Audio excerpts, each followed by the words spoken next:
Welcome to the brand new Everything EOS podcast, the flagship show here at Everything EOS. I'm your host, Zack Gall, and I'm being joined today by my co-host, the man, the myth, the legend, the CEO of block producer Cypherglass, Rob Finch.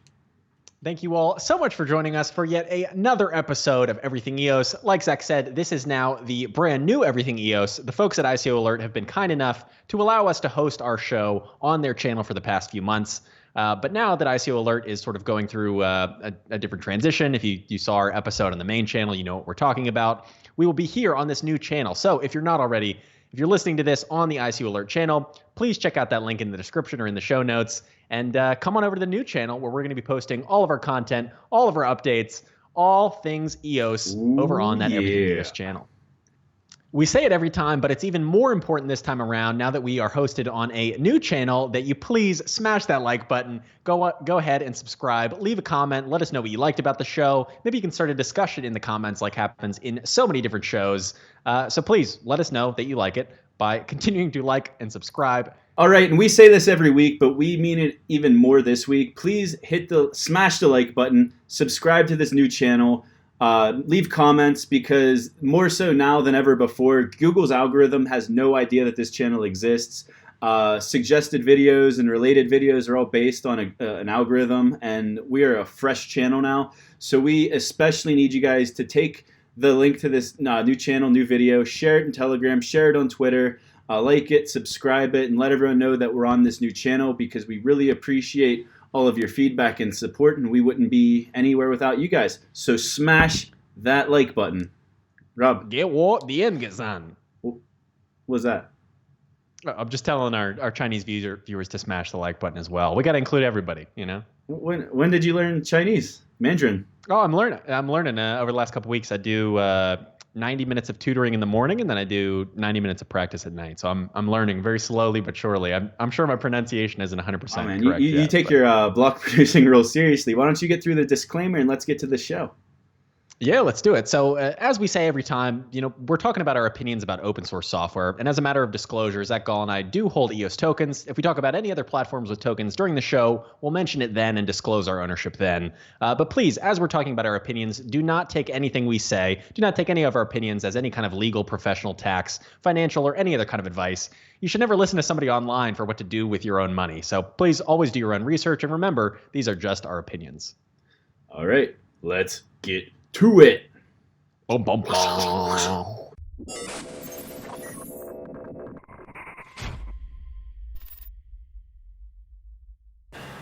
right, let's just jump right into it. Update on the referendum. What's going on with the referendum right now, Rob? Yeah. I saw, as at last checked, I don't know if it changed since I put my notes, 18 out of 30 block producers have approved the latest proposal from EOS Canada. What's going on with that?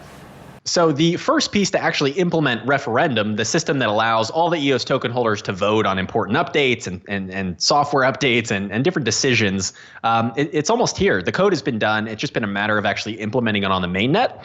So now that this has been approved by 18 out of the 30 top block producers, that official account that stores all the referendum code will be created. So that's the EOSIO.forum account that'll store all the referendum code and let people know, hey, this is the official place where all the referendum code happens, so that there's no confusion, there's no chance for scams, anything like that. So now that that's out there, the block producers can go in, they can set the ABI, they can publish the rest of the code, and Referendum is one step closer to being implemented. So now we're very, very, very close to actually holding our first referendum on the EOS mainnet, which is it's pretty exciting. Stoked for us referendum. So I guess we could talk about so even though worker proposal system was thrown out a while ago, I think that conversation is going to come back up now that there's a referendum, because I think discussion around it stopped a while ago because Block 1 put out an official statement saying we won't support the mainnet anymore if you guys push this WPS through, because it's highly likely that it'll get manipulated by whales. And in its original form, maybe it would have, but I think that doesn't mean that discussions should stop. There should be more fail-safes put in place, but I think the discussion around the WPS should have a renewed energy now that the referendum's available. But I think Rex is going to obviously be the first thing that gets put through. So what do you think? Do you have anything besides those two? Yeah, I agree. So this was a question that was asked to Kevin on our most recent Cypherglass EOS AMA. If you haven't checked that out, go ahead and Kevin just search Cypherglass EOS AMA on YouTube. Yeah, great guy. He came on. We had an awesome time. Really, genuinely had a lot of fun chatting with him for about an hour-long EOS AMA. But he talked about this, and it seems like the first referendum that will actually be up for vote is with Rex. So, hey, Rex will be implemented. Do you want all of the EOSIO, system fees and the name bidding fees and the RAM fees? Do you want those fees to be distributed to the token holders that use Rex, that vote through Rex? Yeah, exactly. The question that he put was basically, do you want free money? Yes or no? So it should be, a really good first referendum to show people the power of this new tool on the mainnet. And then from there, we can vote on more important things, beyond just, hey, do you want free money? Like, hey, do you think that arbitration should exist at the base layer like ECAF? Do you think that this new code proposal should be implemented to, improve CPU performance? There are so many other things that we can then decentralize the governance process, where instead of the block producers voting on implementations, now the entire community, if you own a token, whether it's 1 token or 100,000 tokens, you can vote on whether or not this stuff gets implemented. So it's going to be really awesome for the entire community to now have more participation and more input in the governance process. I am so excited. So I'm excited for referendum, but mostly because of its relationship to Rex. I mean, I love governance. I want to see how the people vote. But I have a feeling with referendum, I think Rex is going to pass. All right. I don't think too many people doubt that. Yeah. But after that, I think it's going to be a lot harder to motivate the entire community to do things unless it's going to really incentivize them to do so, which is free money, like you said. And I'm nervous that the voter turnout's not going to be what we expect it to be on the referendum. Are you familiar off the top of your head of the rules to pass a referendum? It's 15%. Over 30 days? So, I can't remember. Yeah, 15% of total tokens have to be, and that's 150 million EOS tokens basically out of the billion, have to be voted towards the proposal for a period of 30 days. But in addition to that, 10% of that 15%, so 2/3 of that 15%, have to be voted yes to approve it. So you could have up to 5% no's on it. But if you have more, let's say you have 20% of tokens cast, you're going to need more than 10% to be yes. So it really needs a 2/3 majority of all the tokens voted towards that to say yes. And that's what's unique about referendum, right? So with the block producer system, when we're voting, you can only vote for the block producers you want elected. You can't vote against the ones that you don't want to get in. But with referendum, you can actually vote against proposals. So if there's something that you say, whoa, wait a minute, I don't want that on the chain, you can vote against it and actually prevent something from happening that maybe you disagree with. So I want to get back to WPS because that used to be a topic I liked, and then I kind of got away from it because I figured it was unrealistic and still kind of is. But the interesting thing is that the account that's accumulating fees from the 4% inflation, it's called EOSIO.savings. And savings is an interesting... saving, yeah. I'm sorry. It's an interesting term because it's kind of like the savings account of the entire EOS mainnet. So, without a WPS, there's no built-in system to spend that money. But through a referendum, would you be allowed, you as in us and the whole community, wouldn't we technically be able to put a referendum in that says we want to take, let's say, 50,000 EOS tokens from EOSIO.saving and then use that to fund this, whatever this may be? Is that possible through the referendum? Absolutely. So we're basically getting... I'd be happy with that then. We'd have the same functionality, similar. The best part of having a worker proposal system built in natively is then it doesn't require block producers to all get together and use, I forget the name of it, but there's basically a super user system account where if a certain number of block producers get together, they can pull funds from something like the EOSIO.saving account. So with the worker proposal system, it would sort of make that process automatic and a lot easier and a lot more scalable. So I still hope we get some kind of worker proposal system just at a lower inflation rate, maybe 0.5% or 1%. But yeah, I mean, it's basically possible to do anything through referendum. You could say, hey, should we add this code update? Should we pull money from the saving account and give it to the users? I mean, you could do whatever you wanted with it, essentially. So we're not being hamstrung by not actually having a WPS. I mean, it'd be easier with a WPS. It'd be more organized with a WPS. It'd be probably better with a WPS, but before that could happen, let's say we want to fund a third-party security and auditing company to assist the block producer community. If that went to referendum and it was $100,000 annual budget paid out in EOS, so 50,000 or so EOS today, the community could technically vote on that.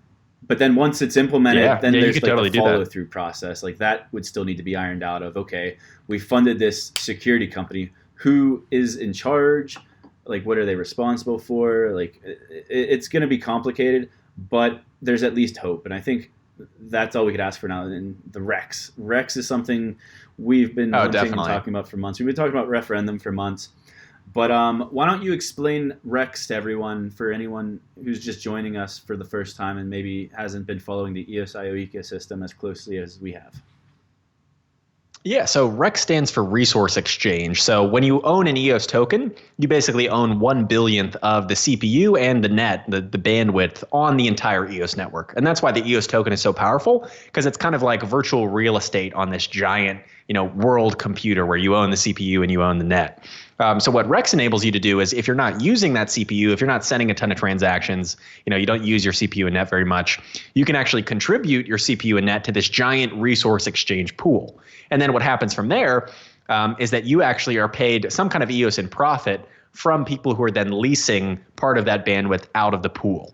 So if you put in 100 EOS into that pool, and that's 1/1000th of the EOS in there, you'll then get ostensibly 1/1000th of the fees that people are paying to lease that CPU and lease that bandwidth from that pool. And in addition to that, with the referendum, like we were talking about, that, do you want free money vote? It looks like that REX will also distribute the EOS RAM fees. So when you trade RAM on the network, if you're not familiar with that, it's not super important. But those RAM trading fees, and then name bidding fees, where people are bidding on very short, premium account names, all of those fees could actually be distributed to the token holders that are using the REX system. So that's where this gets really powerful and incentivizes, people to vote for more block producers so that they can use REX and sort of participate in that whole system. So basically what the REX does, it's kind of like it's like a bank account in a way, but you're offering your money's being put to work for you. Your EOS is being put to work. It's not just sitting in the savings account doing nothing. And it's actively in this marketplace leasing out your bandwidth to users in need of it, since you're not using it. That's why you staked it to the REX. And instead of getting an annual interest in US dollars like we're used to, you're getting annual interest or an interest on a 30-day basis of a contract paid out in EOS. And we don't know what those percentages are going to be, but we could look at Chintai for an idea of what the value is of 1 EOS worth of computation, for instance. And well, what's cool about REX also is there are some preventative mechanisms where if you put in 100 EOS, when you cash that out, you're never going to get less than 100 EOS. So it's not like RAM where the value can fluctuate and affect the money that you get back out of it. You'll always get your 100 EOS back out, plus whatever kind of leasing, fee profit you get from that as well. And what I like about REX is the way that staked token holders can earn more money is by there being more transaction volume on the network. So everyone's going to be playing on the same team. We want to skyrocket those transactions. As much as everyone wants to complain about us constantly running out of CPU, like everyone knows about supply and demand. Well, guess what? Right now, demand is way higher than supply. That's always a great problem to have in any marketplace. And we don't want that, obviously, long-term. Congestion's terrible. It makes the network very unusable. Right. But we're working through those problems, and once they're worked through, we want to constantly have to fight on the supply side to be able to keep up with the demand side, because that's a healthy marketplace right there, and that's what the REX is going to do. The more transactions, the more money everyone makes. The cheaper the transactions, the more people that are going to want to do transactions. So we've got to make them cheap, fast, and we've got to increase that demand for them and keep going. And I think we're well on our way. Yeah, I'm super excited. We're so close to all these things. We're so close to referendum. I mean, that could be really in the next couple of weeks that could come out. And then REX, boom, first proposal. Now suddenly that's implemented. So the code is out there. The code is ready. The release candidate for REX is out. I believe it's being tested on Jungle right now on the Jungle Testnet. Yeah, you could actually...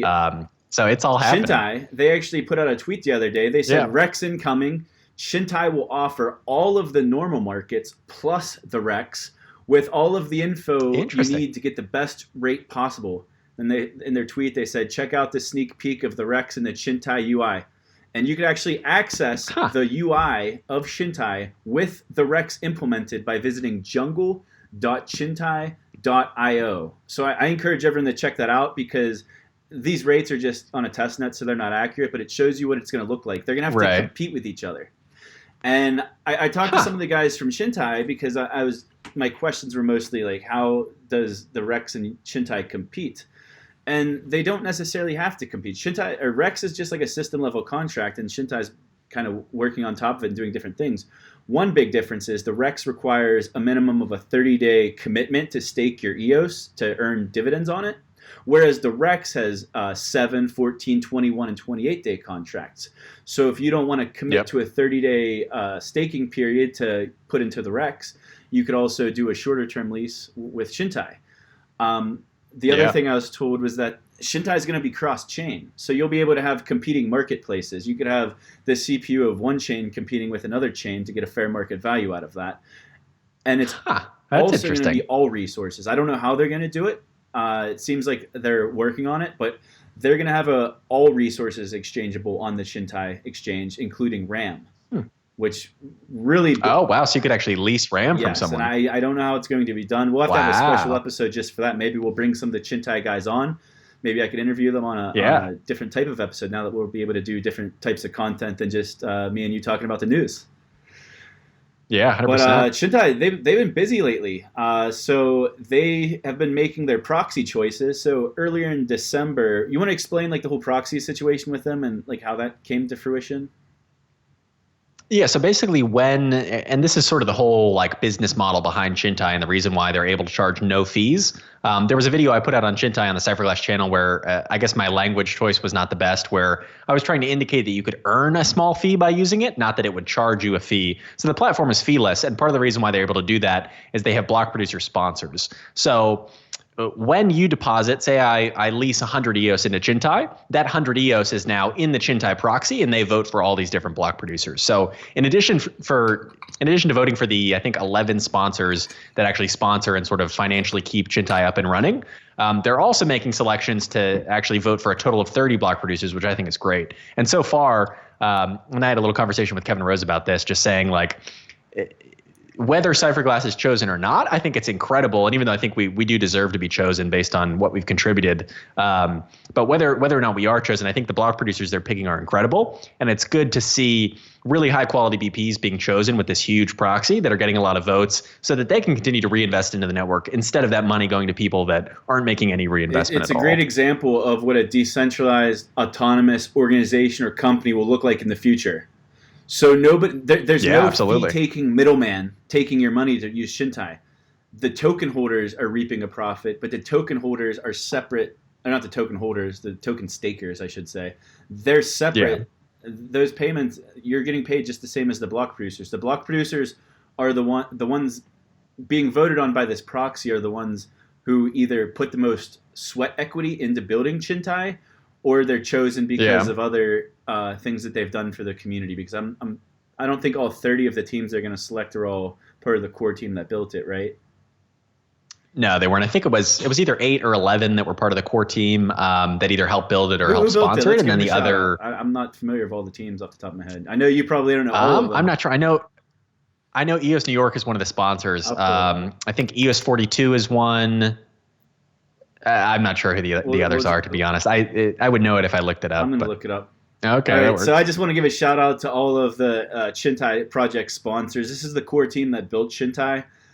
EOS 42, EOS New York, EOS Detroit, EOS Canon, EOS Dublin, EOS Nation, EOS DAC, Oracle Chain, EOSphere, EOS Tribe, EOSys. So shout out to all those guys for making this possible. But anyway, that proxy, man, it's a powerhouse. You said it was number one ranked proxy, and then now, as of the time of this recording, it's the second largest proxy out of all of the EOS mainnet, with 15 million votes being proxied to it, and it's about a $1.5 million spread, or million EOS spread, between it and the first place proxy. So that's incredible. That moved a lot. That shook up the rankings. I noticed the rankings look a lot more familiar to me from what they looked like earlier in the mainnet launch than what they have for a while.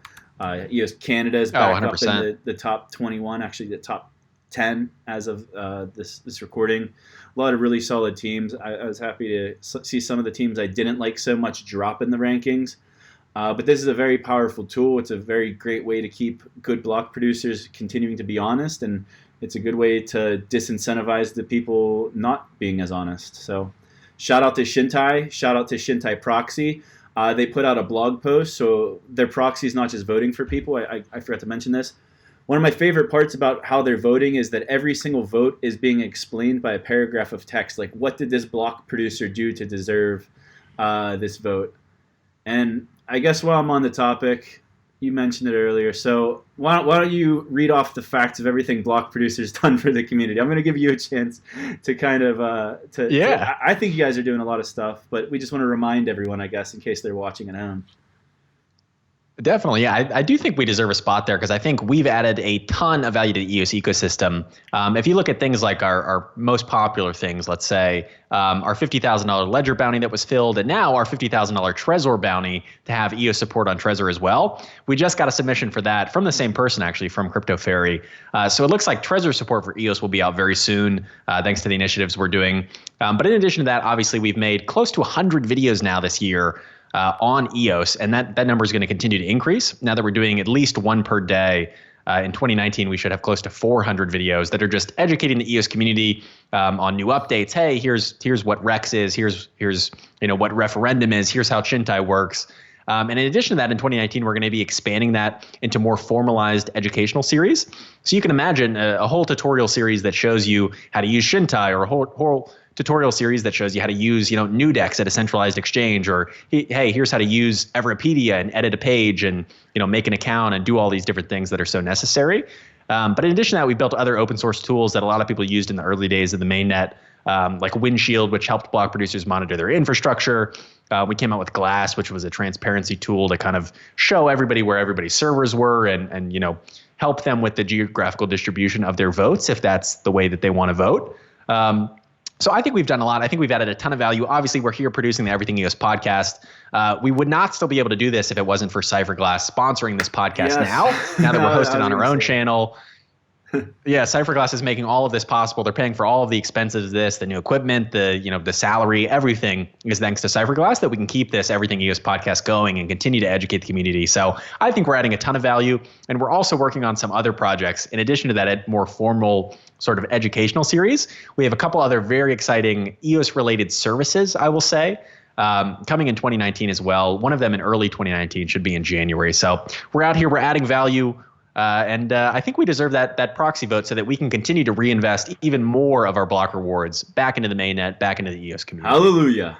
Like Rob, I just want to give a shout out to not only Cypherglass, but Rob personally, because Cypherglass is a couple of you. You have a couple partners, right? How many? 3, 4, 5? I don't know. Yeah, we're a total of 7, I believe. If you include our 2 advisors who just help us with a couple different things. I don't talk to your partners like I talk to you, but I'm sure they know the podcast, they know the value it brings. But we wouldn't have continued it without you. So I do appreciate that from you and Cypherglass. Everyone watching, like, Rob is the man, like, nicest guy I've ever met. Thanks, I appreciate that. He knows what we do for the community by doing this. We try to educate as much as we can and turn other people into evangelists like ourselves. Yeah, well, it was cool at the San Francisco Hackathon to really understand and really quantify the reach that we have and the impact that we're making at Everything EOS on the community.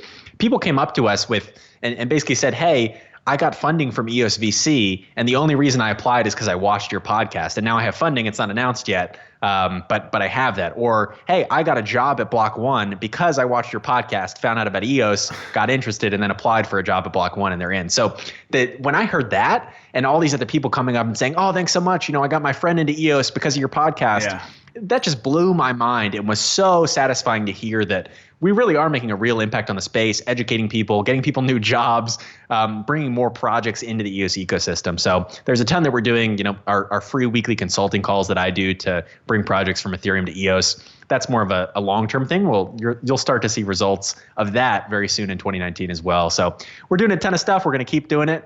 We have a long-term commitment to the EOS mainnet. So we'll keep it going. As a quick plug to ourselves, I think we are the best EOS resource for people that are already into crypto. Like, if you have a friend that's into some other crypto and you want them to kind of sift through all the FUD and kind of see the real value of EOSIO, you need to have them watch this podcast. I've been told by all of those stories you told. I don't know if you're telling your own personal stories or my personal stories, but I have the exact same stories as Rob had. People who said that they picked up more interest in EOSIO, and over a couple of months they applied to Block One. They work at Block One now. That one guy in San Fran, like, he is unannounced EOS VC funding right now, and it was because of us. Like, that's an incredible impact. And like, what we're trying to do is bring in the broader, not only just the broader crypto community, but with the future direction of our content, we're going to bring people from outside of the crypto community as a whole. These are going to be like your moms and grandmas we want to reel in. We want to produce content that is geared towards them. 100%. And one cool thing we saw recently that's going to help get your grandma, mom, aunt, uncle, brother, sister into the EOSIO ecosystem is SendEOS.io. Yeah. So this is so cool. Why don't you explain this? This is so cool. I agree.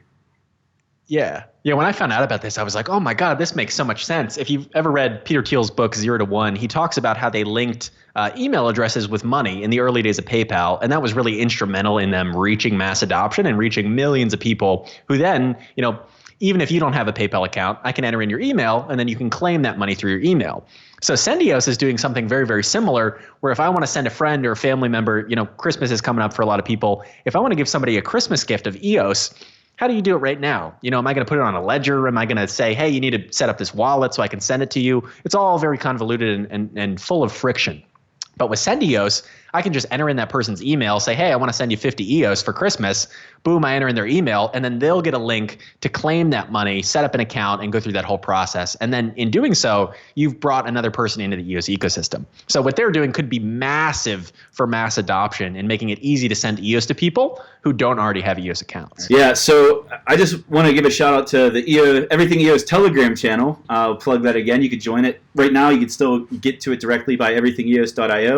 But eventually you'll have to go to t.me/everything_EOS because we'll have other stuff on the web domain.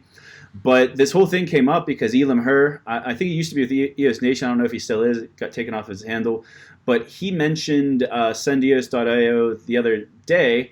And Rob, you jumped right at it because I think you had that Peter Thiel connection in your head, but you were disappointed because at the time you were like, there's a 10 EOS send limit on this. This is terrible. I want to send more EOS. That's only $20. Right, exactly.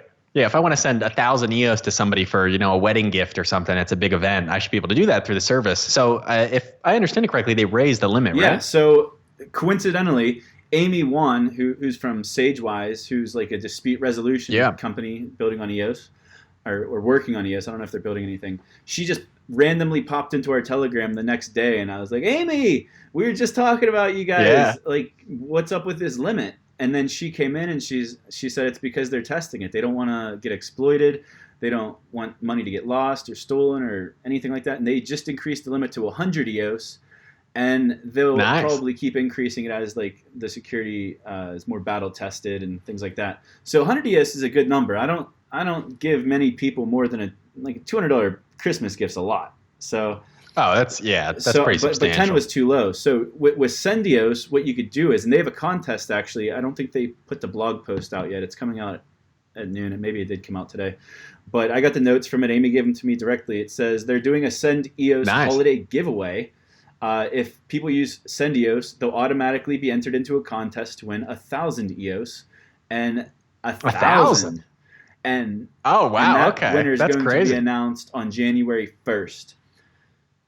Nice. So have you used the SendEOS yet? Because I might use. I'm going to use it for the first time, probably to do a screen share for this podcast we're recording right now. But have you personally used it? No, yet? I haven't.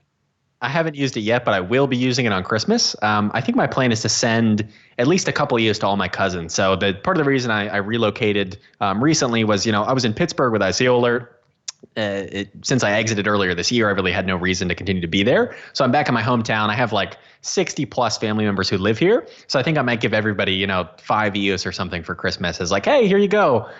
Since we usually just do very, very small gifts since there are so many people. So I think I'll probably be using it a lot, and maybe I'll win that 1,000 EOS, and then we can use it for a contest or something. So what this allows is, you could send a small amount of EOS. Let's say it is still only 10 EOS, which is like $20. You give it to all your little cousins. Now all of your cousins they should have an EOS wallet, whether they have the wallet installed or not, or whether they're actively using it. That might not happen right away, but they have a wallet. So if you send them something, that they have a way of accessing it if they want to take the time. And like you mentioned with Peter Thiel, the way they did it was you could invite. It was like a referral program. I could invite Rob to join PayPal, and basically Rob would get an email saying, "Hey, you have $10 in your PayPal account. Click here to claim it. And when you click here, that's whenever it walked you through the step-by-step instructions of how to sign up for your PayPal account. And that's exactly how SendEOS is going to work. Hey, you have money waiting for you. Here's how you can get it. And I don't know any better motivator than saying, here's free money, come get it. Oh, 100%. Especially when then the only way to claim it is to make that EOS account and sort of go through that process. So it gives people that incentive to really get in the ecosystem, and also I think pays for their EOS account in some way. So and I just want to state how this works. There is a 1 EOS fee. That's how this company is funded. I wouldn't even call it a company. SendEOS is more of a project. So they won the EOS Ignite hackathon. They were the first place team there, but the project I'm pretty sure was born out of the San Francisco hackathon. So they came up with the concept of it, probably wrote some of the initial smart contract code, and now here it is, working code, ready for everyone to use. I'll be using it tonight or tomorrow to record me sending it, and my brother and mom my dad are all finally going to have EOS accounts.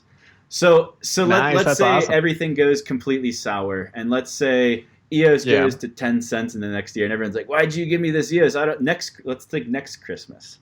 So then next Christmas, you'd say, okay, I'm not going to give you EOS. I'm going to give you Stablecoins. So that gets us into our next topic, which is EOS Lynx partners with a new stablecoin. Did you see the announcement on their blog? Yeah, so it's called Carbon or CUSD, which is pretty interesting. We have USDC from Coinbase and Circle, and then we have CUSD, which is Carbon. I think just calling it Carbon probably makes it much easier. But yeah, a new stablecoin on EOS that apparently using EOS Lynx, you can redeem directly for fiat right in the app. So if you wanted to, one of the biggest complaints about most stablecoins, particularly Tether, is there's no real way to cash it back into dollars unless you're some massive institution that has 100 million Tether sitting around. So there's no way for the average Joe to get out of it. But with Carbon now and the EOS Lynx wallet, you'll actually be able to cash into dollars anytime you want. And that'll require, I think to fund your account, from reading the blog post, so to fund these stable USDs in your EOS Lynx wallet, or any EOS wallet most likely, you would have to send a bank wire right now. So there's still a little bit of friction there. So if I wanted to put $1,000, if I wanted $1,000 of these Carbon USDs, I would have to send a bank wire to Carbon, I guess. And then those $1,000 would get credited in Carbon tokens, $1,000 of Carbon tokens in my EOS Lynx wallet. But then if I would transfer them to you, Rob, then you don't need the KYC, but you still have $1,000 worth of Carbon tokens. And then you could use that $1,000 I gave you to give $50 gifts to all your cousins next Christmas, and no one ever had the KYC. So, okay, but can I cash back out into dollars? To cash back out into dollars is where you do the KYC. So let's say, I see. Let's say next Christmas, no one wants EOS anymore. Something happened. EOS, whatever. Constant flood. Or let's not put that energy out there. Everybody wants it next Christmas. So let's say you want to change it a little bit. You want to say, here, it doesn't always have to be EOS. Now it's your birthday. Let me give you 20 actual Carbon dollars, which is always going to be pegged to $1 equals 1 Carbon. That you never had the KYC because I gave them to you. Once these stable coins are in circulation, unless they exit the system, no one needs to KYC or send a bank wire or anything. Because all dollars and fiat, all it is a transfer of value. If I gave Rob 1,000 Carbon USD, it'd be because he gave me something likely worth $1,000 of value. We just transmitted value. Right. Rob could have sold me his favorite cat which he never would, for $1,000. I gave him $1,000. Yeah, not for sale. That's what a medium of exchange is. That those USD don't have to leave the system unless maybe Rob needs to pay a bill, or his cousin that he gives the $50 to needs to pay a bill. And at that point, if they want to withdraw those US dollars without having like a Coinbase account or anything, they could use Carbon and do the KYC and withdraw right from their EOS Lynx wallet. Okay. So basically, that makes, I think, you have $50. Your little cousin, say it's a 10-year-old cousin. I don't know who your cousin is. You got a 10-year-old cousin. Yeah, they range. With $50 of Carbon USD in your EOS Lynx wallet, and they really need that $50. What more incentive is there to force them to go through the process of KYC to get the banking integration? And then every time moving forward, if they want to put money into EOS or Carbon USD, they could do that deposit and withdraw. So they're already in the system. It's helping with mass adoption. I still think there's a little bit of friction here, but like we're seeing incremental steps. Like this isn't going to happen overnight. like mass adoption. It's going to be a decade-long process or longer. But I think in 2019 or 2019. I keep forgetting years. It's still 2018. In 2019, we're going to see massive strides forward in mass adoption. We're going to see, like we talked about ITAM the other week. You're going to be able to create a gaming account where you can transfer assets without ever touching a private key because they're going to do it on your behalf. And if you want ownership of those assets, you just either pay a fee or do some action in the game that has a value, and then you get your private key swapped to a private key that only you own and control. And it sounds like Mythical Games with Blankos coming out early Q1, Q2. I'm not sure. Do you know the time frame on Blankos?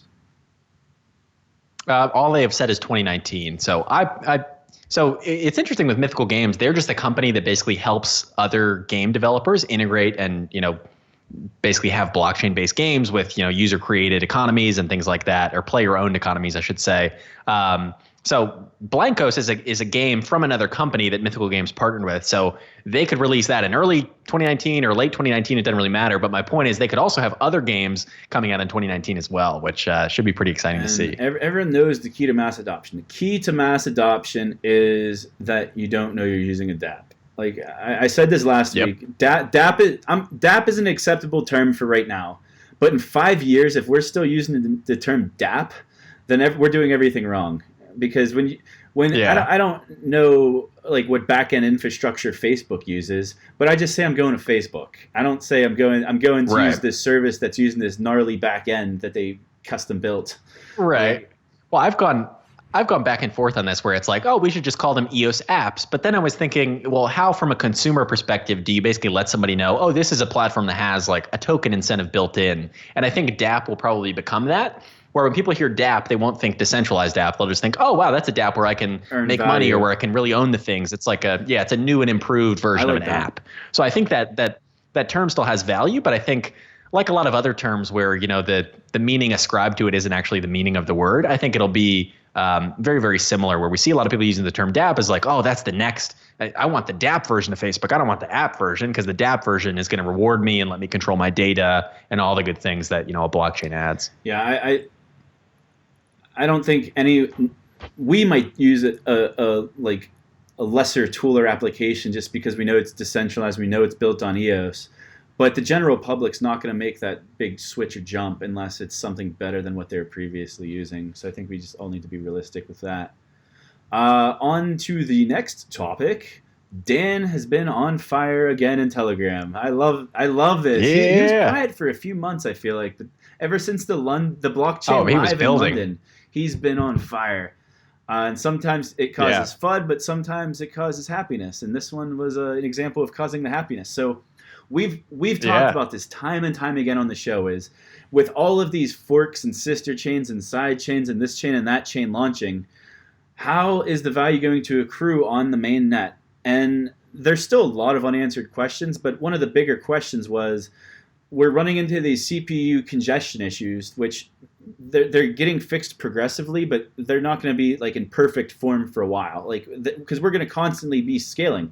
We're going to scale up, then we're going to hit our capacity again, then we're going to need to scale up again. And knowing the type of applications that Block One is building internally, and we've talked about them all many of times, some of them, if they built a Facebook 2.0 or a Steam 2.0 or whatever they want to call it, it's going to need to do way more transactions than we're probably able to do now. So they might need to deploy their own separate chain. And Dan has mentioned he thinks all private chains, public chains, they should all be on EOSIO. And with the Block One wallet, the Block One wallet will allow cross-chain transactions between private and public chains. But let's say they did make this Steam 2.0 and it had its own native token and it needed millions of transactions per day that couldn't be handled on the main net. So how does it give value back to the main net? And he finally confirmed in Telegram.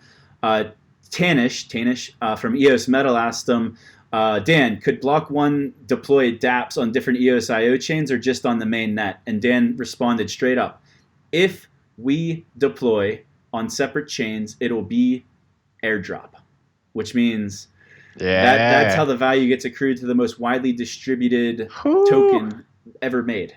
It's the well, and it's in it's in everyone's best interest to airdrop to the mainnet, including block one, because that's how you get a community. You're going to airdrop to 300 some odd thousand, I think it is now, wallets on the mainnet, and boom, there's your potential first 300,000 users that are going to actually come over and use this thing or be your token holders for the long run and buy more of these things and all kinds of stuff. So it just makes sense for them to airdrop.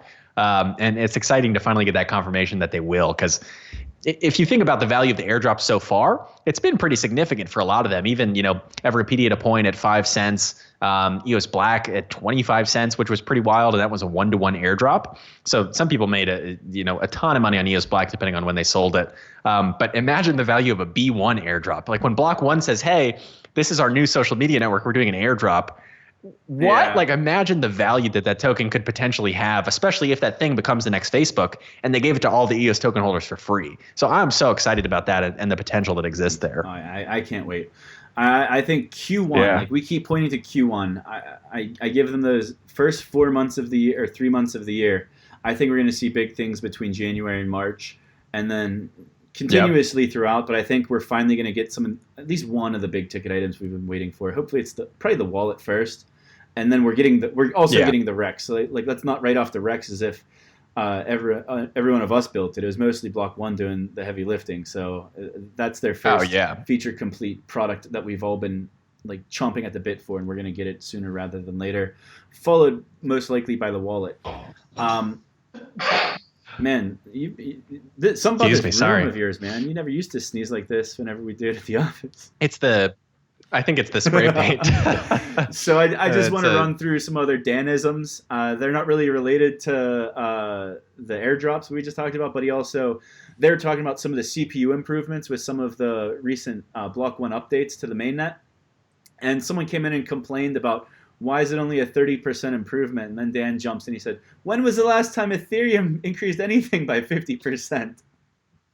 Yeah, it's true. I mean, that's one of the crazy parts of Ethereum that always sort of struck me as odd was you deploy something like a smart contract, for example, and that's kind of how it is forever. If there's a bug and someone's draining funds from it, there's no way to go in and update it and change it or pause it or do anything, which is where EOS comes in and says, hey, you can update your smart contract. You can pause it if somebody is exploiting it, which we'll talk about in a little bit, how that saved people hundreds of thousands of EOS over this last week when an exploit was discovered. But yeah, it's pretty amazing that these features are there. And to his point, since the beginning of the EOS mainnet, we've done a 600% improvement in CPU. Hallelujah. 600%, six times.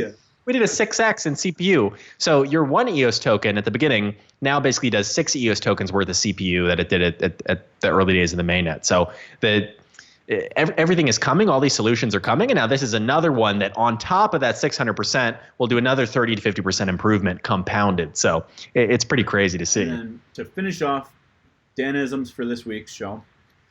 It also goes back to people talking about the CPU improvements. Someone asked him, I think, what car he drove. I don't know. I can't see the GIF. It's like a thumbnail. But Dan says, when this chain gets to 88 miles per hour, you're going to see some serious shit. Using the emoji for shit, I think. But or it's a little face, but it sounds better. I just added that word. Dan didn't say shit, but it sounded better that way. Right. And that's the truth, man. Once we hit like a certain level of scale, like right now, we're constantly got our backs against the wall. As soon as we solve scalability, then transactions drive up and we hit our limits again. And going back to earlier with the Rex, that's a great supply and demand. You always want demand higher than the supply side. I welcome that, and I'm sure you as a block producer welcome the fact that if we get to the point where the mainnet is so in demand that the block producers are constantly having to upgrade their infrastructure to handle more transactions, that's a beautiful problem to have. Oh, yeah. Well, and it shows you the real demand for these kinds of platforms. Crypto's been around for I guess you could call it like 10-ish or so years since the Bitcoin white paper was introduced, and then Ethereum for, I think, 3+ years now, and that's really the first smart contracting platform. So for 3 years, all this demand has been building up. Hey, I want to build a dApp. Hey, I want to use a dApp. Hey, I want to invest in a dApp. All this demand has been there, and that I think is why the ICO craze was so huge, and we saw all these massive investments. But the tech wasn't there to support it.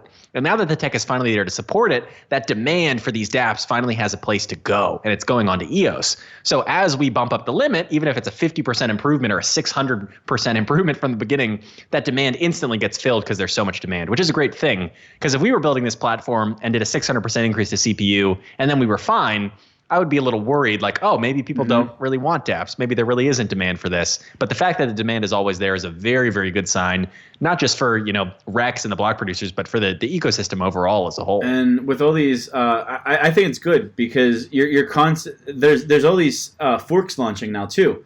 So the main net, like there's been a lot of things that have been talked about for months. Like Rex and Referendum are just two of them. There's countless issues that need to be ironed out with governance and ECAF, all kinds of stuff. And it's just been taking so long. But now that we're seeing Talos launch, Worbly launch, Ono launched, we'll get into privEOS. Well, privEOS isn't a competitor. It's a different thing. We're on top of it. But there's all these other forks launching. And Talos being one of the most feature-rich ones of them all, because it was so heavily supported by some of the like block producer core dev teams. If the EOS main net can't keep up, then it's going to get left behind, and that's going to push people into action. A lot of these block producers who maybe like the Asian ones who we kind of look at and don't think they're doing anything. I think they're doing stuff. They're just doing it to cater to their own markets. But oh yeah, and I mean, there's a massive language barrier there, which is really the reason why I'm learning Mandarin, because all of these people, including SendEOS, which has been under fire, and I disagree with them running 2 BPs, but they've added a lot of value to the ecosystem. Some of these other BPs, Meet One, have added a ton of value. So they're adding value, but a lot of that sort of perceived value never hits us because these, apps that they're releasing, their wallet apps are all in Chinese, and the press releases they're putting out are all in Chinese. So we just don't see any of it, but they are adding a significant amount of value. At least a good portion of them are. But with the forks and the competition, it's kind of like IPFS. Like storage is something that from the original white paper, I've always wanted to see storage on EOSIO. I thought it would be here this year. But Talos has it already at launch. But the good thing about EOSIO is it's like such a healthy ecosystem. So you could have hundreds of chains with all of their own core dev teams building these cool features. And if we look at that other chain, we say, that's a cool feature. Everyone seems to like it on their chain. Throw it up on Referendum. What do our token holders think? Oh, yeah, we love this Rex. We love Chintai. We love leasing out our resources. I would love to have another scarce resource in storage that I could make more money on by leasing it because I don't actually need decentralized storage myself. Yeah, absolutely. All of this, it's all building into the scarce resources and monetizing them as a token holder. It's aligning everyone's incentives. Oh yeah. Oh, absolutely. And that's where everybody kind of adds value to everybody else, especially once these things are connected at sidechains. You look at somebody like Worbly, who is actually building a significant portion of the IBC, the inner blockchain communication code, which will make sidechains possible. So that's another great example. Telos has the storage that they're contributing. Worbly has the IBC that they're contributing. And I'm sure they won't be the last that come out when maybe starting as a fork that then turn into a sidechain on the mainnet and also contribute significant features and significant code to the mainnet to make the whole ecosystem better. Because as they've all clarified many times, they're still supporters of the mainnet in a lot of ways. I don't want to put words in their mouth, but they want to see this whole ecosystem grow as well, not just their one separate chain. I think each fork chain, sister chain, whatever you want to call them, the success of the fork chains brings up all ships. I think everyone brings everyone else. Everyone's elevating each other. Like Wax as a good example. I don't own any Wax, but I know that they are under the EOSIO umbrella, so I'm still happy to see them succeed, because if they succeed, then everyone succeeds, because any feature that they have, we could pull it, or eventually we're gonna have IBC and you're not even gonna know what the difference is between a main net and a side net and a sister chain. Yeah. But as far as the IBC talk, I'm gonna plug the Telegram channel once again, because we're all having a conversation about IBC and when it's gonna happen, and I think I don't have it in front of me, but I think Kevin from New York, I think he said that it might take longer than everyone thinks. And then all of a sudden, the CEO of Worbly jumps in. So he's Thomas, he's reading our channel. He's like, actually, we think we'll have it ready by March. So that's why it's great to be in the Everything EOS channel. You can join today at everythingeos.io. You wanted to say something about the community too, Rob. So we had a cool conversation in there with the what do we call Satoshis on EOS? You want to get into that? Right. So if you're not familiar, in Bitcoin, the smallest unit, so one Bitcoin can be broken up into 100 million pieces, and the smallest pieces, you go 8 decimal points out, 0.0000001 Bitcoin is called a Satoshi, as an ode to Satoshi Nakamoto, the anonymous creator or creators that published the Bitcoin white paper and basically created Bitcoin. So we were all talking about, what should the smallest unit of EOS be? 0.0001, since there are 4 decimal points in EOS. 0.001 EOS, what should it be called? And there was sort of this argument between, should it be called a Dan or should it be called a Larimer? And then maybe we could make, a bigger unit like 0.001 EOS could be a Bloomer for Brendan Bloomer, or we could have a Pierce in there for Brock Pierce if we want to include him in his contribution. So it was just a fun discussion, and we have a lot of those in the Telegram. So please jump in there. Like Gall said, everythingeos.io will take you over directly to the Telegram link. And you can join the conversation, and maybe your name will be up here on the screen next time as well. Leave a comment on this video. Let us know what you think we should call the smallest fraction of a decimal of an EOS token. Should it be a Dan? Should it be a Larimer? Or should it be something else?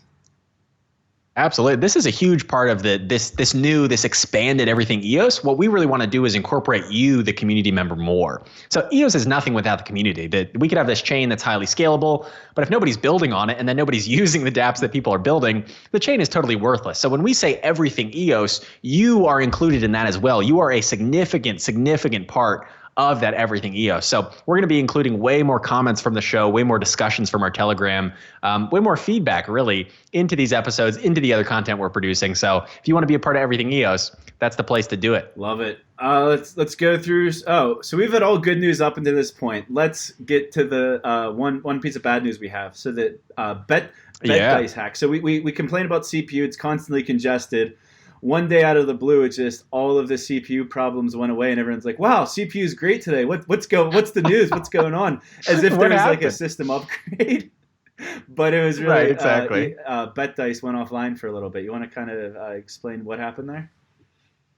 Yeah, so this is what I mentioned earlier. The power of EOS is that you can pause a smart contract. So the team over at Dice just recently rebranded from Bet Dice to match the token name. So the team at Dice, and full disclosure, I do hold Dice tokens.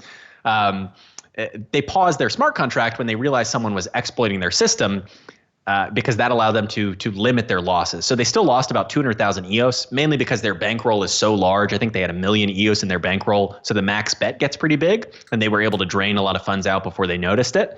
Some other platforms like EOS Max and 2Bet, I think each lost about 50,000 EOS each, but still relative to their large bankrolls didn't make a huge impact. But here's basically what happened. So a lot of people thought, oh, it must be a contract error, like the actual Dice contract had a bug in it and somebody exploited that. But that wasn't what happened at all. This was a system level exploit that potentially affected every contract that existed on EOS, particularly the gambling contracts. And the way it worked is that when I send a transaction on EOS, that transaction first goes to an API node. And an API node is something like, api.cypherglass.com or eos.graymass.com. Which basically allows you to connect to the EOS network. So after I send that transaction to the API node, there's a short delay before that transaction then hits the block producer node and is included in a block on the actual EOS network, and boom, there your transaction is. Now, what this person was doing was they had a smart contract set up on their own account that monitored all of the bets that they were placing. So they would basically place a bet, and if they won, their smart contract would allow their node to pass it from the API node to the actual block producer node, and that winning bet would go through. But if they placed a bet and they lost, they had something in their contract that would basically pull that transaction back from the API node before it had a chance to sync with the block producer node, and they could effectively undo any of their losing transactions if they did it quick enough. And because he was doing it all automatically with this script, with this contract on his account, he could do it for all of his losing transactions. So basically, over a period of time, over these few hours, the Dice team realized, wait a minute, this guy hasn't lost a single roll, even though based on the probability, he should have lost a lot of times by now. So they paused the contract. They figured out what was happening. I was very, very impressed by the Dice team. I was in a private Telegram with them and some other people from 2Bet and a couple other platforms, and they were all working together. It's easy to see all these gambling platforms and go, oh, they're all competitors. They're all going to try to take hits at each other. But EOS Max, 2Bet, and Dice specifically were all working together to really, alert each other and say, hey, did you guys get this fixed? Did you pause your contract? The EOS Max team was asleep for a long time, and the Dice team continually trying to wake them up and alert them, and finally got through to pause their smart contract. Wake-up call ever. Oh my goodness! They were saying like, oh, it's an expensive sleep, and then Max from Dice was saying, oh, I'm having an expensive time awake. So I'm not sure which one is better. The way you described that, Rob, I just want to put my perspective on it because I obviously wouldn't know how to even start on that hack. It reminds me of, have you ever played a video game or any type of game where there's like seasons or like a record keeping involved? So my example will be Madden. I have a Madden game, and every time I'm about to lose to the computer, I shut the game off so that it doesn't register the game. And then I'll start over, because that's exactly what's happening. Is like you make a roll. If you win, you're going to let it go through, then it's going to give you a win on that record. But if you lose, I'm going to reset the game and start over. That's a fantastic analogy. You're hitting the reset button on the console before the losing one goes through. So that's exactly what the person was doing. That's been like my like. I always do like a connected franchise mode on Madden with some guys I went to high school with, and we stay in touch that way. And most of the games are against the computer, so you don't want to lose against the computer, so you're always resetting. Like 2 years ago, they updated the game so that if you're playing in online mode in a connected franchise mode, you shut off in the middle of the game. When you turn the game back on, it picks you up right where you left off. You can't do it. That's like similar to the bug fix that basically happened. So maybe they should call EA Sports. Shout out to Saeed from EOS Cafe, also from blocks.io, bloks.io. My favorite block explorer that I've been using, I think, really since they launched and since I found out about it. But he and his team were instrumental in figuring out how they were exploiting these API nodes. And then telling everybody, including DICE, hey, this is the line of code that you need to add to prevent this exploit from happening. So once all that was figured out, huge shout out to him. Basically, this guy went after the platforms with the biggest bankroll first, which is why DICE and then Max and 2Bet were hit. They've been the most successful gambling dApps on EOS by far. So unfortunate that they were targeted, but fortunate that they have enough bankroll to continue business as usual. Really didn't impact the platforms at all, and now has made all dApps more secure in the future. So that's really a good thing overall for the EOS mainnet. All right, sorry guys. My DSLR camera, I usually use it. Something happened. Growing pains of having a new set, so I'm on the webcam. Hello, new angle. I think I was talking about the casinos, poor casinos. They've all been hacked a few times. But this is how you get better, though. You don't know about a security vulnerability until it's exposed. Now it can't be exposed again. So this might happen, and it's just growing pains of a new network, new technology, and then a lot of stakes at risk. Let's just say that. These casinos are holding so much money that other people just see opportunity of, I want that money to be mine. But this one's confusing, though, because you were telling me, we talked over lunch, you were telling me about what was going on with the stolen EOS. You want to kind of explain all these account creations and things? I don't understand the person's incentive for doing this exploit, because usually when you hack something or you exploit something, you want to transfer that EOS out. You want to sell it through an exchange. You want to put it through something else, through the RAM market. Usually you take it to a centralized exchange or something, and they turn it into something else, and they try to get that value out. But what's happened here is the person took their 300 some odd thousand EOS and they split them up into thousands of different accounts, each with 60.1 EOS, and they staked 40 of that EOS to CPU and 20 of that to net, to themselves. So they basically locked up all of the EOS that they stole across thousands of different accounts and staked it. So there's no way they can move it. There's no way they can extract that value out. If they ever want to unlock it, that gives people 72 hours to monitor their accounts again. So the incentives here were really weird. Like, why would somebody want to do this exploit and then not pull the value out? It's kind of bizarre, and I have a lot of weird theories about it that we won't get into, but I just thought it was kind of interesting the way that they were staking the EOS and not trying to actually get the value out. Because usually what happens is they immediately send it to an exchange. Then some of the more connected people in the block producer community will phone the exchange and say, hey, you got to freeze this account. And then it gets hopefully frozen in time before it's all liquidated. But in this case, do you think they did it? I know ECAF's kind of being ruled out in some way, or ruled out of the picture in some ways. But with the way things were, where they could freeze funds and blacklist things, wouldn't it almost?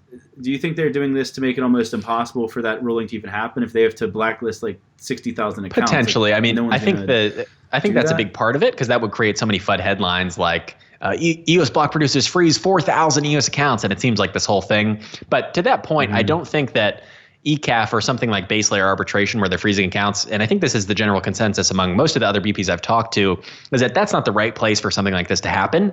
If and when that person decides to send that EOS to an exchange, then that is where that dispute should happen. They should take it to the exchange. They can freeze the account. They're already KYC'd on that exchange, so they can go in, they know who the person is, and they report that to the proper law enforcement.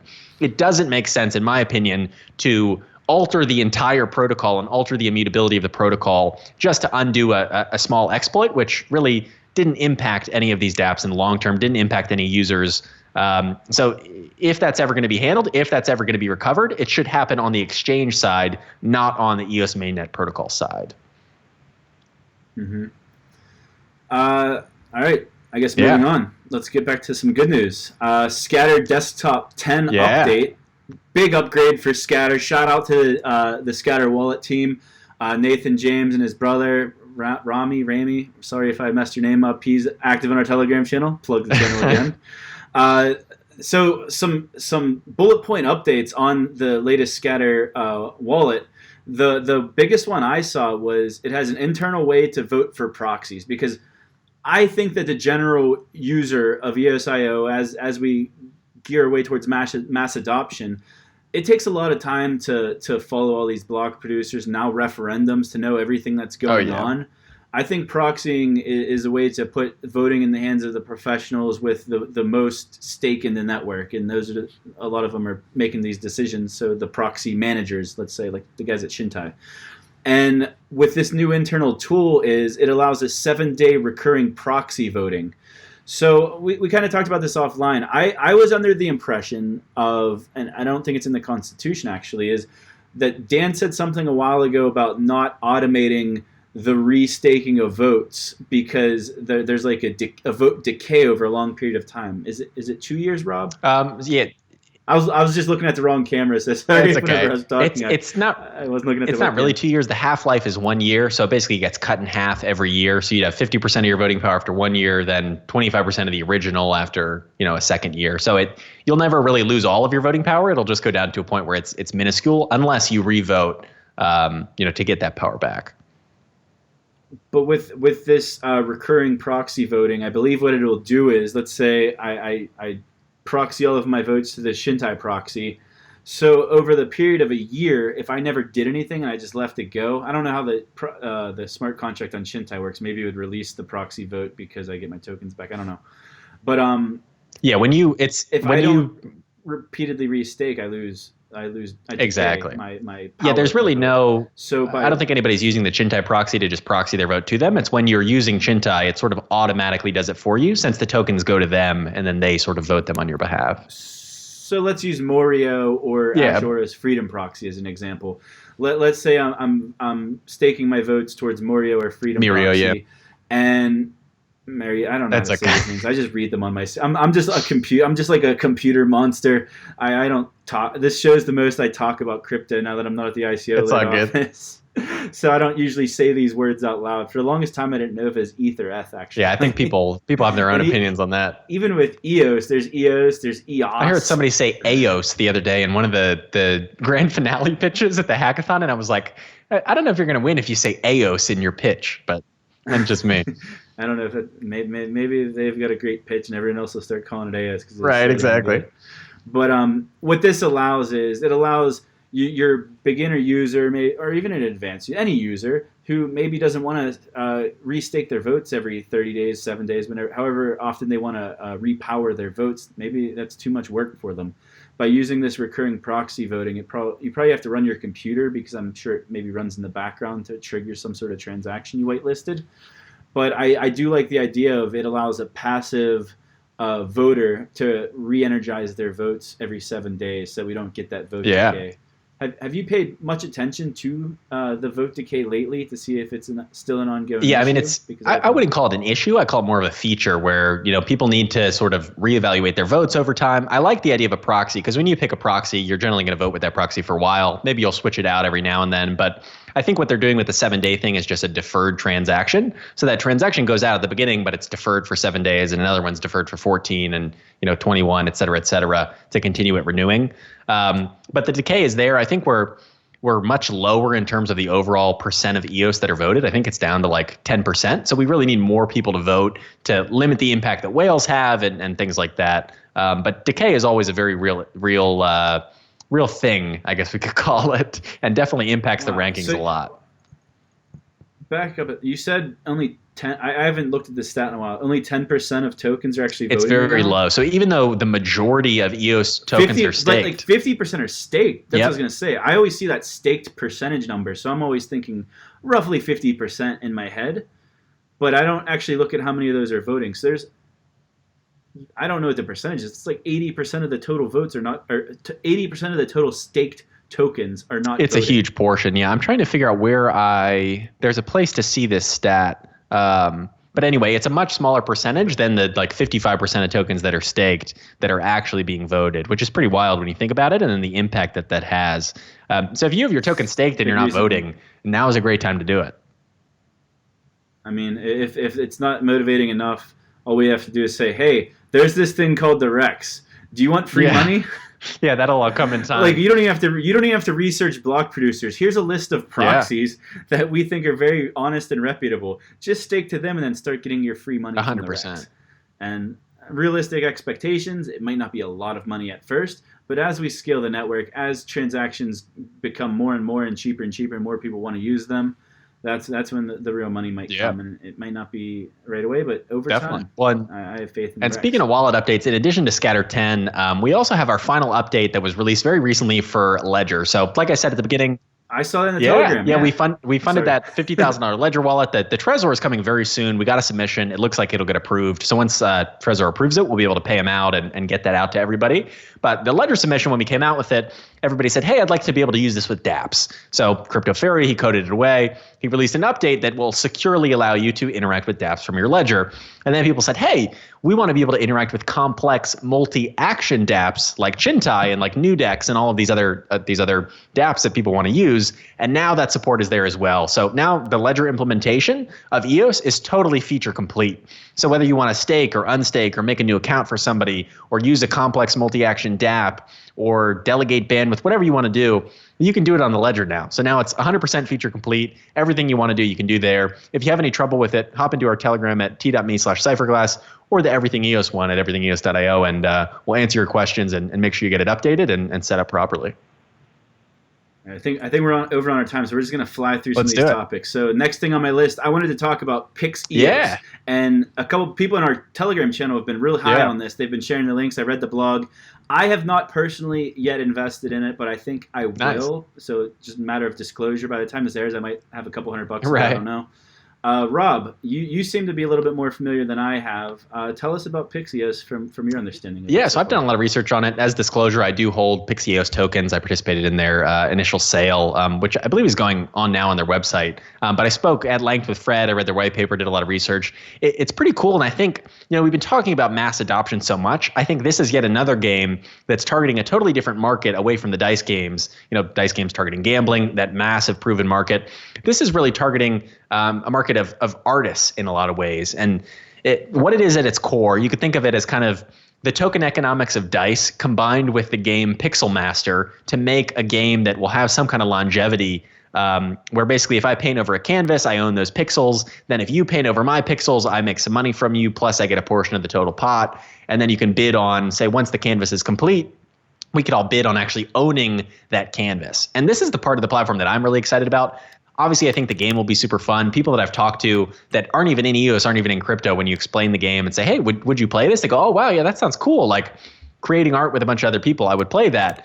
But in addition, they have things like an NFT auction house where if I want to make a canvas and I want to issue 10 limited edition digital prints of that canvas, I can do so by making 10 unique NFT non-fungible tokens. So those will be on EOS. You can prove, hey, I own one of 10 of that artist's digital prints. Instead of just being able to copy and paste the image, you now know that you own one of the originals. So that, combined with a couple other features, have me really excited about it. But I think part of what I talked with Fred about is they have a ton of artists that they're working with. These are people that have never used a blockchain, probably really don't even understand how any of this stuff works, that are now going to be using pixEOS because they can create on there. They can, sell their artwork on there on the NFT auction house. They can do all kinds of stuff to empower these artists and open up this game to people of all ages, whether you're, my niece who's getting set up with this and my brother helped her get set up. I think she's 11. She'll be playing. His wife will be playing, who's obviously much older than her daughter. But all of these people have the potential to now enter the EOS ecosystem to play this game, to promote their art. And I think it has a huge potential to really get us, one step closer to that mass adoption level. I think I want to take, so you mentioned the artists, and when I think of artists, I think of painters. So I want to give a big shout out. So I first became aware of pixEOS from Kenny Willis. Okay. So if you guys haven't checked out his new website, the EOSWriter.io, I just want to give them a plug very because cool. They've been coming up with some really well-written articles. So Kenny, I believe, is the one who threw up the website and has been pushing it really hard, but he has contributing authors from a couple different block producers or projects throughout the community. So a huge shout out to Kenny. I know you're probably watching, but for the work you've been doing.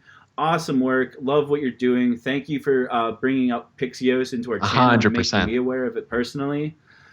Keep doing what you're doing at the EOSWriter.io. And then pixEOS is pixEOS.io. I will put the links in the description. Yeah, PIX. But huge shout out, pixEOS.io. I just want to give shout outs to Kenny and obviously pixEOS and Fred just joined our Telegram channel this morning, actually. Thanks, Fred. I had a chance to welcome him before we started recording. Yeah, he's a great I spoke with him a lot. He's a great guy. They got a pretty passionate team. A lot of them are artists themselves, and they just got an investment from Seal Capital as well, who's been sort of a new player in the crypto space, which was exciting to see. So I'm excited about the project. I'm pretty bullish on it. Obviously, I hold the token, so I might be a little biased, but I think, some people don't like DICE because it's gambling based. A lot of people have a negative connotation with gambling. Maybe they don't touch it at all. I personally don't gamble either. But I see that proven market. I see that there's a demand for it. So I want to support it and help that industry, adopt EOS. And now I see this other market where maybe if you don't like gambling, maybe you like art, you like, NFTs, digital collectibles. Maybe this is the platform for you to then, help mass adoption come to EOS that isn't gambling based. So it's something that may be more appealing to people who hear gambling and they go, oh, no. Art and collectibles. Oh, yeah, okay, I'll go that route instead. So it's another option for people. Pixel Masters was a hit, man. I didn't get into it because I got in a little late before I started taking it a little serious. But it was such a cool concept. I was constantly looking at the canvas and hearing the buzz, seeing the buzz around it. And this just takes that entire concept and adds all kinds of new features and native token that actually makes sense, it seems like, on the surface. Now, the fact that it made a little bit of sense is one of the reasons I figured a couple $100 would be worth a good investment for me. Not investment advice, because I never give investment advice. If you take my investment advice, you'll get wrecked. So take it for 100%. What it is. But we have one final topic of this episode, privEOS. What is it, Rob? You did a little bit of research on it, and your brother came into the channel and made an announcement. Tell us about so we've been aware of this for a little while. So privEOS or private-EOS is sort of, the combination of these two words, privEOS, privEOS, however you want to say it. Is basically a layer that will exist. First of all, they're blockchain agnostic. So this could exist on any EOSIO blockchain, potentially even other chains. But privEOS is a layer of data privacy that's coming to the EOS mainnet. So essentially, you can imagine if I am trying to comply with GDPR laws in Europe, where now the way that you hold customer data is very, very heavily regulated. Things in the US with medical records, if I want to make a healthcare-based dApp on EOS, I'm going to need to be able to store my users' data privately on a blockchain. But as we all know, when you store something on a blockchain, you can see that in public. I can go and see the memo that you put in that transaction. I can see the data that you're storing.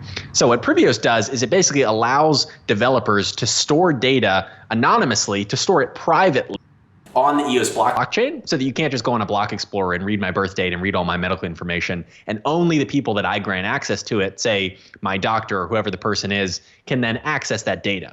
So you can imagine, there are a massive amount of applications that will need something like privEOS and this sort of data obfuscation layer where, hey, I want to store data securely, I'm going to use privEOS. Hey, I need to comply with HIPAA laws in the US, I'm going to use privEOS. Hey, I have a gambling dApp and I want to obscure this data that maybe I want to be able to verify later, I'm going to use privEOS. So rather than forcing all of these developers to build their own less secure implementations of data obfuscation and data privacy on EOS, they're basically standardizing it and saying, hey, just use privEOS, use our library, and boom, now that functionality is possible in your dApp. So this is something that we're super excited about at Cypherglass. We will be supporting them. We'll be running nodes and infrastructure for their project once it goes live next year.